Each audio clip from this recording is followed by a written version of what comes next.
नमस्कार दोस्तों, आज मैं रामायण के पंचम सोपान का दूसरा चरण प्रस्तुत करने जा रही हूँ। निश्चर एक सिंध महु रही, कर माया नभ के खग गही। जीव जंतु जे गगन उड़ाही, जल विलोक तिन्ह के परछाही।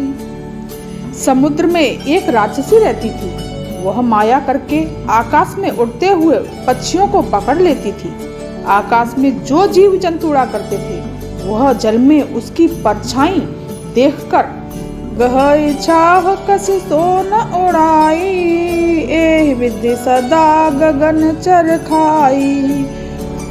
सोए छल हनुमान कह कीना, तासु कपट हो कपि तुरत ही चीना। उस परछाई को पकड़ लेती थी और जिससे वे उड़ नहीं सकते थे और जल में गिर पड़ते थे। इस प्रकार वह सदा आकाश में उड़ने वाले जीवों को खाया करती थी। उसने वही छल हनुमान जी के साथ भी किया। हनुमान जी ने तुरंत ही उसका कपट पहचान लिया। ताहि मार मारुति सुत बीरा, बार दे पार गयो मम तीरा। तहाँ जाय देखी बन शोभा, गुंजत चंचरीक मधुलोभा। पवन पुत्र यानी हनुमान जी धीर बुद्धि और वीर श्री हनुमान जी उसको मारकर समुद्र के पार कर गए। वहां जाकर उन्होंने वन की शोभा देखी। मधु पुष्प रस के लोभ से भौरे गुंजार कर रहे थे। नाना तरु फल फूल सुहाए, खग मृग वृंद देखि मन भाए। शैल विशाल देखि एक गागे, तापर धाय चढ़े भय त्यागे। अनेक प्रकार के वृक्ष, फूल से सुशोभित पक्षी और पशुओं के समूह को देखकर तो वो मन ही मन बहुत ही प्रसन्न हुए।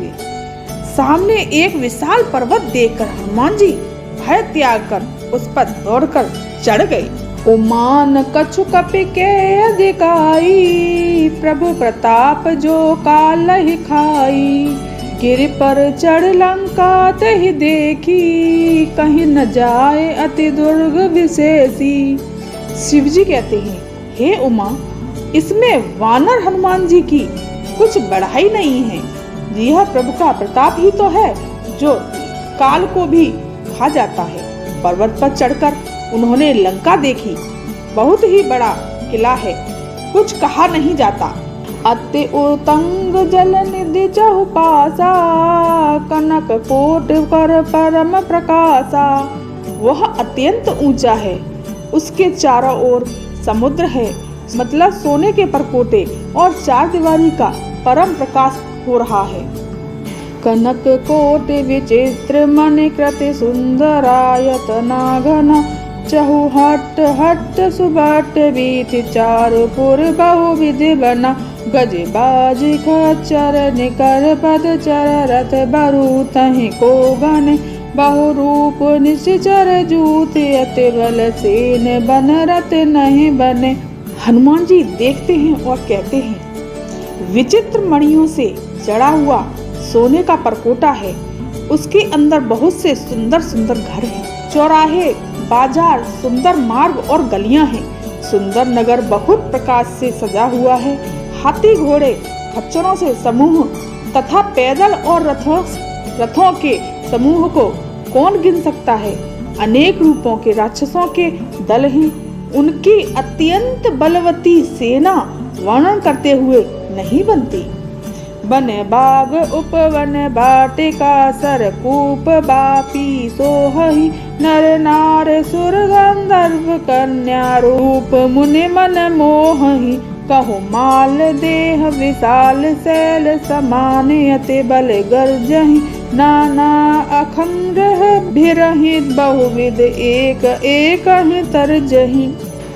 और वन बाग उपवन बगीचे फुलवाड़ी तालाब कुएं और बावड़ियां सुशोभित हैं।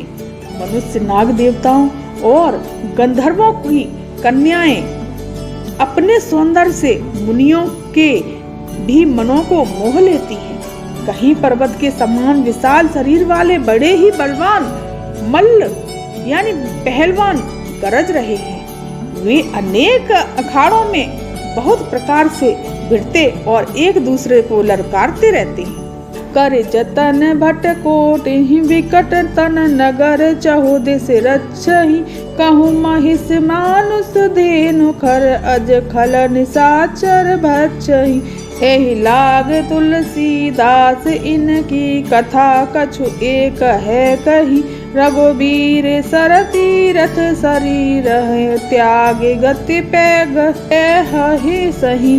भयंकर शरीर वाले करोड़ों योद्धा यत्न करके बड़ी सावधानी से नगर के चारों दिशाओं में सब ओर से रखवाली करते हैं। यही दुष्ट राक्षस भैंसों, मनुष्यों, गायों, गधों और बकरों को खा रहे हैं। तुलसीदास ने इनकी कथा इसलिए कुछ थोड़ी सी कही है कि ये निश्चित ही श्री रामचंद्र जी के वाण रूपी तीर्थ में शरीर को त्याग कर परम गति पावेंगे।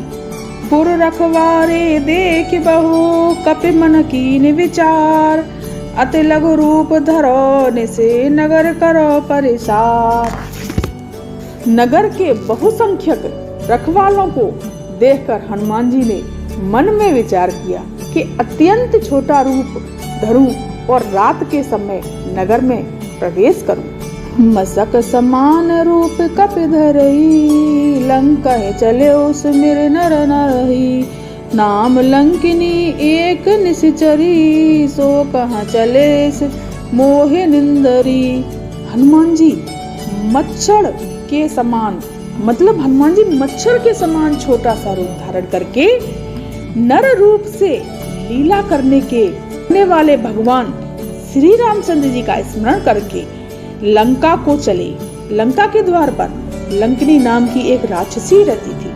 वह बोली, मेरा निरादर करके बिना मुझसे पूछे कहाँ चला जा रहा है। जान ही नहीं मरम सठ मोरा मोर आहार जहाँ लगी चोरा मुठ का एक महाकपिहनी रूधरे बमत धरनी ठनमनी। हे मूर्ख, तूने मेरा भेद नहीं जाना। जहाँ तक जितने चोर हैं वे सब मेरे आहार हैं। महाकपि हनुमान जी ने उससे एक घूंसा मारा जिसने वह खून की उल्टी कर दी और वह पृथ्वी पर लुढ़क पड़ी। पुण्य संहार उठी सो लंका जोर पान कर विनय सशंका जब रावण ही ब्रह्म वर दीना चलत बिरच कहाँ मोहि चीना। वह लंकिनी को फिर अपने को संभाल कर उठी और डर के मारे हाथ जोड़कर विनती करने लगी। वह बोली, रावण को जब ब्रह्मा जी ने वर दिया था तब चलते समय उन्होंने मुझे राक्षसों के विनाश की यह पहचान बता दी थी कि विकल हो सिते कप के मारे तब जाने निश्चर संहारे तात मोर अति पुण्य बहुता देखो नयन राम कर दूता। जब तू बंदर के मारने से व्याकुल हो जाए तब तू राक्षसों का संहार हुआ जान लेना। हे तात, मेरे बड़े पुण्य हैं जो मैं श्री रामचंद्र जी के दूत आप और नेत्रों से देख पाई। तात स्वर्ग अपवर्ग सुख धरई तुला एक अंग तूलन तात सकल मिले जो सुख लव सत्संग। हे तात, स्वर्ग और मोक्ष के सब सुखों को तराजू के एक पलड़े में रखा जाए तो सब ये दूसरे पलड़े पर रखे हुए उस सुख के बराबर नहीं हो सकते जो लव क्षण मात्र के सत्संग से होता है। श्यापति राम जय जय राम, ममापति राम जय जय राम, मंगल विठल भवन मंगलहारी। द्रवहु से दशरथ अजर बिहारी, दीन दयाल बिरद संभारी। हरौ नाथ मम संकट भारी। अगर आपको हमारा चैनल पसंद आया हो और अच्छा लगा हो तो इसको लाइक और सब्सक्राइब जरूर करें। धन्यवाद।